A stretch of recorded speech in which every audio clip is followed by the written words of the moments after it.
Sir तुमचं एक नावाचं एक पत्र जे आहे ते व्हायरल होत आहे वरळीमध्ये. संदीप देशपांडे यांनी त्या विरोधात आता तक्रार सुद्धा दाखल केलेली आहे. आपण शिंदे गटाच्या उमेदवाराला पाठिंबा दिला असं या पत्रामध्ये म्हटलेलं आहे. ते मला अशा प्रकारचं कुठचंही पत्रक काढलेलं नाही मी.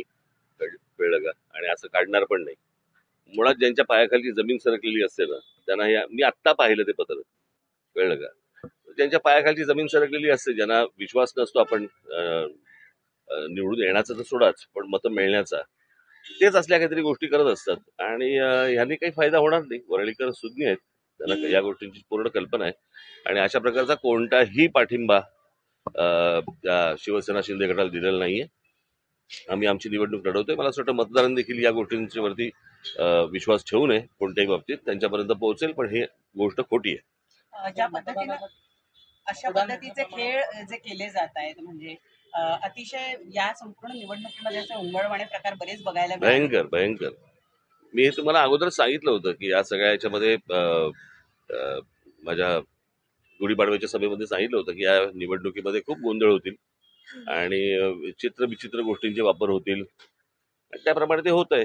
कारण कोणालाच कुठच्या गोष्टींचा कोणाला अंदाज येत नाहीये, म्हणजे ना अगोदरच्या सत्ताधाऱ्यांना ना आत्ताच्या सत्ताधाऱ्यांना कुठचाच.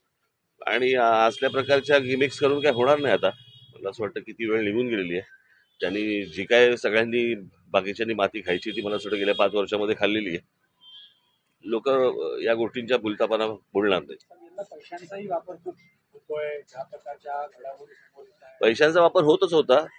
सध्या खूप उघडपणे होतोय.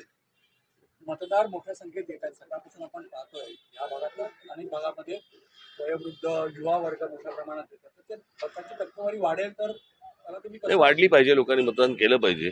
कळलं का?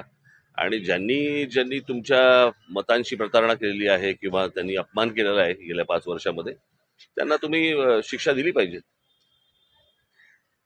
विनोद तावडेंचा कालचा विषय आहे. नाही, मला त्याच्या डिटेल मला माहिती नाही. म्हणजे मी तुमच्याकडे पण बातम्या पाहिल्या, पण त्या बातम्यांमध्ये काही फारसा डिटेल्स नव्हते. कारण कोणतरी काहीतरी बोलत होतं, कोणतरी अजून काहीतरी बोलत होतं. त्यात फार डिटेल नव्हत्या. ते डिटेल माहिती घेऊनच सांगू शकेन मी. आता काय बोलता नाही येणार. सर, गेल्या 72 तासामध्ये अनेक नेत्यांवर हल्ले होताना बघायला मिळतात. गाड्या फोडल्या जात आहेत. अशा पद्धतीची सध्या परिस्थिती सध्या महाराष्ट्रात दिसून येते. काय या लोकांनी विश्वास गमावलेला आहे लोकांचा, आणि त्याच्यातनं ह्या सगळ्या गोष्टी होत आहेत. आज कोणी या गोष्टी ठामपणे सांगू शकत नाही. आता गेल्या निवडणुकीत हा कुठे होता आणि आताच्या निवडणुकीत कुठे आहे, त्याच्या अगोदरच्या निवडणुकीत कुठे होता, असे जर समजा ह्या सगळ्या गोष्टी दलबदलू प्रकार व्हायला लागले, तर मला असं वाटतं ह्याचा एक राग कोणकोणत्या अगोदरच्या पक्षापेक्षांकडनं तो होणारच आहे ना. ती गोष्ट होणारच आहे. गँगवर नाही, गँगवर बरेच दिवस चालतं नाही. काय होतंय, प्रश्न असा आहे की मुद्द्यांना तुम्ही थारा देत नाही आणि फुटेज तुमचं मुद्द्यांचंच असतं. त्याच्यामुळे आपण तरी काय करणार.